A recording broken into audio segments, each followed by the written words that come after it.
Virus एक नया विषाणु है और ये कोरोना या कोविड-19 इस कोरोना वायरस से होने वाली बीमारी है। इसके संक्रमण दर बहुत ज़्यादा है।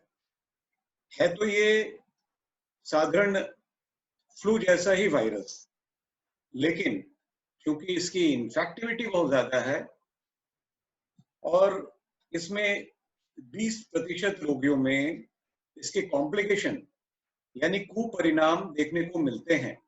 इसलिए यह जो महामारी है, एक खतरनाक महामारी बन गई है और इसने कम ही समय में करीब-करीब 2 से 3 महीने में पूरे विश्व में ये बीमारी फैल गई है। वस्तुतः इसके जो सीरियस कुपरिणाम हैं, वो है निमोनिया और रीनल फेल्योर यानी किडनी की बीमारी। लेकिन इसके जो साधारण लक्षण हैं, वो अन्य जो वायरल फीवर होता है, जो फ्लू होता है, उसी से मिलते-जुलते हैं। जैसे तेज बुखार होना, सर दर्द होना, गले में खराश होना, सूंघने की शक्ति कम हो जाना और इसमें खांसी मुख्यतः सूखी ही होती है, लेकिन उसके बाद सांस में दिक्कत आ जाती है। तो अगर ऐसा कभी लगे कि तेज बुखार, सिर दर्द, गले में खराश, सूंघने की शक्ति कम हो और खांसी के साथ सांस की दिक्कत हो, तो ये अलर्ट होने की बात है, हमें सचेत होने की बात है। इस स्थिति में हमें तुरंत ही जो डॉक्टर हैं, उनसे सलाह लेनी चाहिए और अगर उनकी सलाह मिलती है, क्योंकि ये कोविड के भी लक्षण हो जाते हैं, ये अभी एक महामारी है जो काफ़ी फैली हुई है, हिंदुस्तान में भी काफ़ी फैली हुई है। तो सबसे पहले मैं ये भी बताऊँगा कि किस वर्ग को सबसे ज़्यादा खतरा होता है। वैसे तो यह एक वायरल इन्फेक्शन है जिसमें कोई भी उम्र भी अफेक्टेड हो सकता है, चाहे वो नवजात शिशु हो, बच्चा हो, किशोर हो या फिर एडल्ट हो, वयस्क हो या फिर वृद्ध हो। मतलब हर एक वर्ग, चाहे वो पुरुष हो या स्त्री हो, बच्चे हों या बड़े हों, सभी अफेक्टेड हो सकते हैं। लेकिन वैसे व्यक्ति जिनकी उम्र 60 वर्ष से ज़्यादा है, जिन्हें मधुमेह या डायबिटीज़ की बीमारी पहले से है, जिन्हें किडनी की बीमारी है, लिवर की बीमारी है या फिर वो कोई इम्यूनोसप्रेसिव मेडिकेशन ले रहे हों, उन्हें इस बीमारी में संक्रमण होने का खतरा बहुत ज़्यादा रहता है और उसमें कॉम्प्लिकेशंस भी बहुत ज़्यादा होते हैं।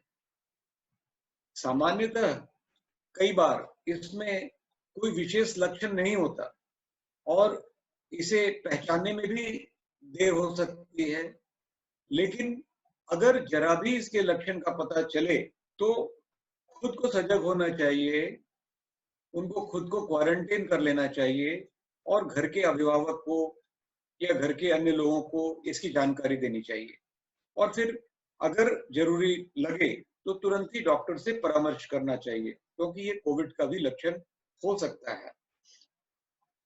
जो खास वर्ग हैं, उन्हें तो और भी ध्यान देने की आवश्यकता है।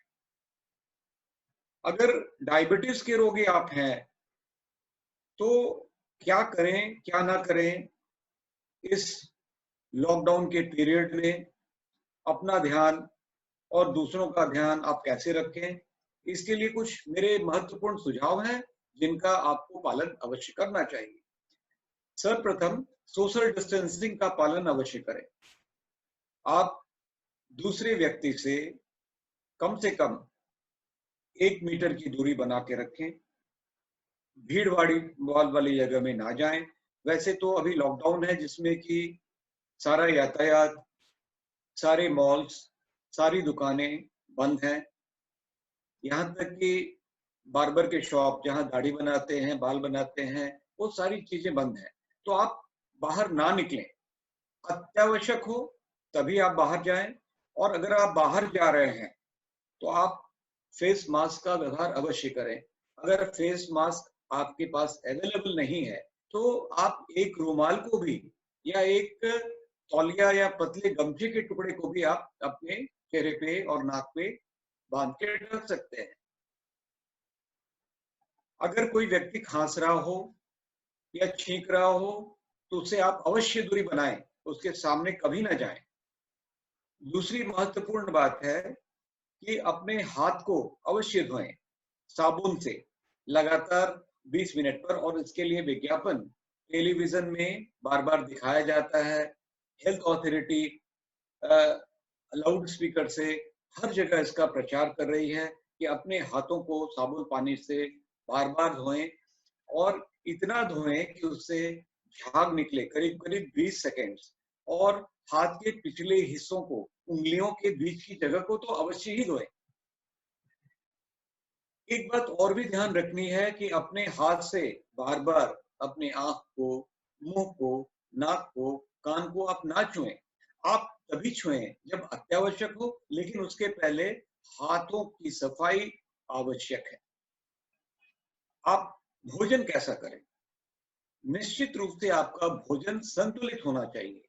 संतुलित भोजन तो आपको करना ही है, लेकिन आपको ये देखना है कि इस महामारी के समय, जब खाने की भी कई बार चीजों की किल्लत हो रही है, लेकिन आपके भोजन में हरी साग सब्जी, दाल, दूध, आंवला, ताजे फल जो कि विटामिन सी के अच्छे सोर्स हैं, और अगर आप नॉन वेज खाते हैं तो अंडा, और प्रोटीन के गुड सोर्स के लिए पनीर का भी सेवन आप जरूर करें।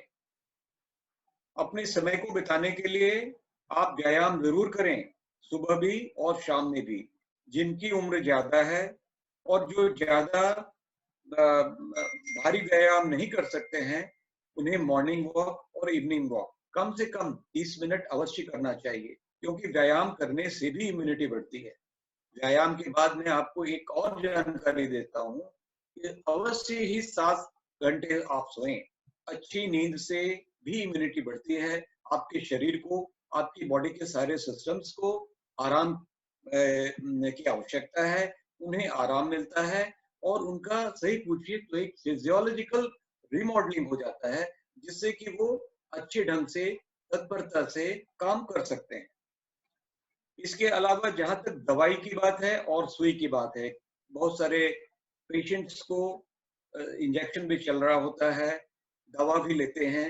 अपनी दवा एवं सुई आप कभी बंद ना करें, उन्हें समय से खाएं, समय से अपना भोजन करें, समय से आप व्यायाम करें, समय से आप नींद लें, समय से आप अपनी दवाई खाएं।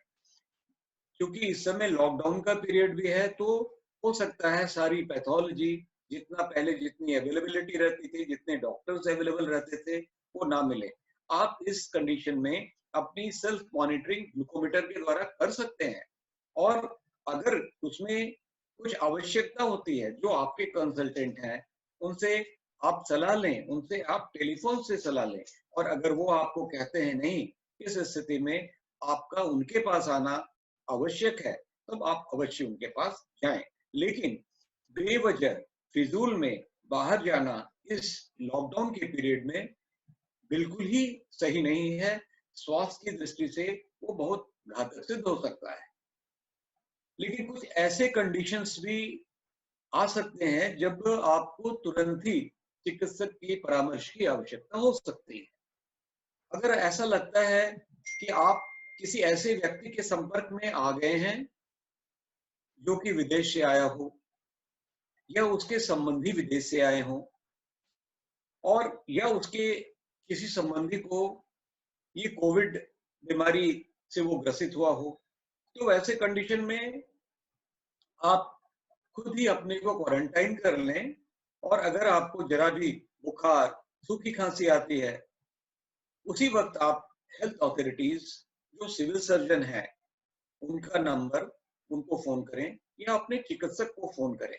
देखिए, ये महामारी तो जरूर है, जिसमें कि करीब करीब 5% रोगियों को काफी कॉम्प्लिकेशन होते हैं, और उनकी डेथ भी हो सकती है।